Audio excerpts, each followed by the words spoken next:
All right, so it's day 2. What we're gonna do, got all my stuff pulled down. That's always fun, dragging everything 200 feet down to the work site from up at the house. But we're gonna level this, these concrete blocks, and that means some digging is gonna be involved, which is my least favorite thing to do in this whole project probably. We'll find out. There might be some new ones that I discover along the way.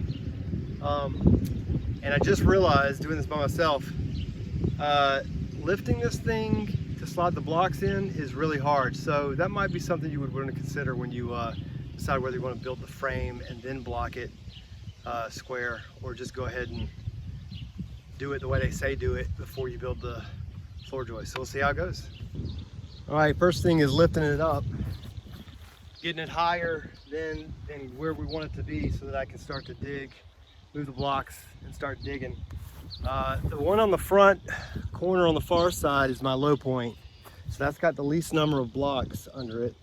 I need at least that much height to keep the boards off the ground since they're not pressure treated. And so that'll be as low as it goes. From everywhere else in the corner, they're higher. All right, so I've got my lowest foundation point level front to back, and I've set it back down on top. I got rid of the lifters that I put in there.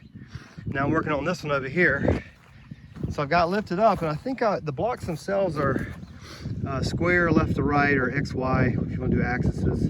But I don't know if they're high enough, or actually I was trying to sink them. I don't know if they're low enough to make this foundation square, not square, but level on this front beam. So what I'm going to do is I had these in my garage. I bought them for a fire pit project that I never used them for. I'm gonna use some masonry line, some levels, and some line blocks. And I want to set them up on these blocks on the endpoints, and I can get a level there and see without lowering the actual wood foundation part off this lifter. And I can work much quicker, because that frame is heavy with that plywood. And I come in here and it is level, so I'm pretty happy about that. All right, a couple of updates. So Lee came and visited and saw all the things I was doing that were inefficient and struggling. So he offered a few things.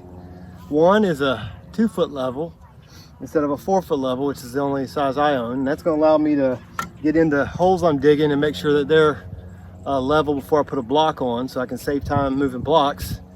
Dig it, get it flat, and then put a block. He brought a jack, so I want to use this jack to lift it instead of using blocks, because blocks is for the brute, not the smart man. So a jack is another very useful thing to have. And then third and lastly, he advised using a level or a square up against the frame when I'm lowering it, or before I lower it, and I want to get the blocks out flush with where the foundation is going to come down on. So just a few tips that I've picked up so far. So I'm working from my one lowest corner. That's your starting point, and you want to work out from both directions before you go to the opposite corner. So I work the front side, I'm working this side, and now I'll get to my third side. So we're looking level so far, all well. All right, so this is the last corner, and it'll solve my last 2 sides.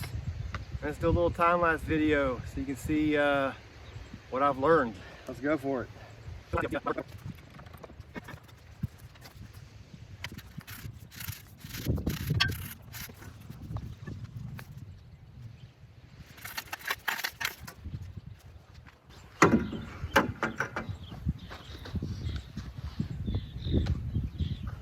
All right, so next plan is to tie this baby down, so if we have a hurricane, it's a little less likely to blow away like it's in the Wizard of Oz. I went to Lowe's and got these augers. They're only 15-inch. They've got 30-inch, but of course with the lockdown and everything, they were sold out. They had one, I think, but you know, it's not going to get the job done today. So I got 4 of these. I think 15 inches will be plenty. It's not, you know, I don't know. We'll find out maybe.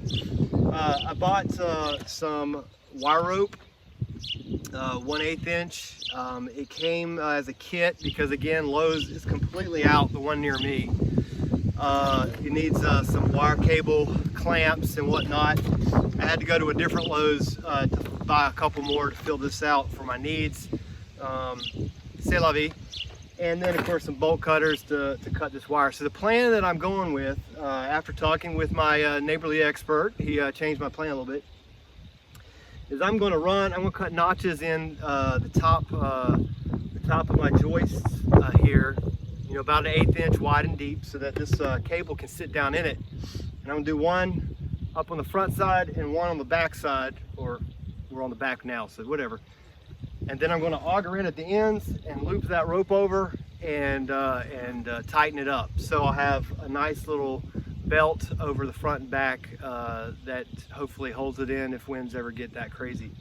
So that's the goal, that's the idea. Let's see how it works out. Before I can do this though, I'm gonna have to take my corner plywood up, and before I do that, I want to go ahead and sheet the middle stretch here while it's square before I take my corner pieces up, so it doesn't shear when I'm working on the tie down system. So that's up next. All right, so I've got one half of my tie downs in, so you can see got the auger, the anchor down in the ground, and I just used some wire rope and some wire clamps to hold that down. And then I basically use my circular saw to create some slots, some dados down the line, and just laid that cable down in it. And then on the other end, it's anchored down in the ground too. So my hope is that I'll do this on the front or on the back like we did, and then on the front as well, and we'll have something sure, because my foundation style is just concrete blocks. There's nothing cemented in the ground. So, you know, I just had this, you know, concern that wind, you know, gravity is the only force in play, and this will help me sleep at night. So there you go, one last look.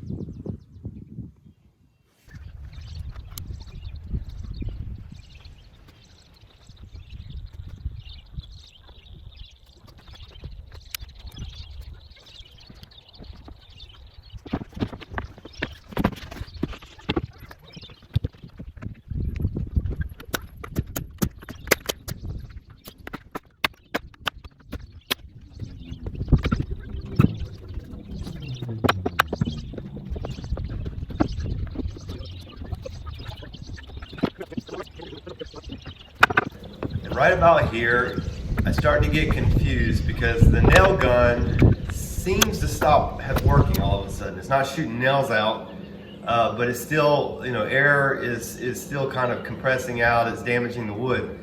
I can't figure it out. And that brings us to our first big noob mistake. Don't ever unplug your air compressor in order to move the power outlet somewhere else for you to saw, for example. Right here, I learned a lesson the hard way. I started to get flustered and I screwed my plywood up. It's a little crooked actually, and it was all because I had unplugged my air compressor and it wasn't shooting nails out. All right, so that's the end of day 2. It was a half day, it's Sunday, so you know, just worked this afternoon, but the sun's starting to get down. I got a lot of stuff to carry back up. I learned a lot today. One of my plywood boards, I didn't get square on the frame, so I got a little gap in my floor. I'll get over it. But we've got this whole front edge. I'll pull this front piece off because it's not in the right place. It's going to have to be justified over here. But I need to put in my other stretch for my cable, my tie-down cable, and I don't have any fuel in the tank for that today. So I'm going to call it, but it looks good. I'm excited, and tomorrow's going to be another day.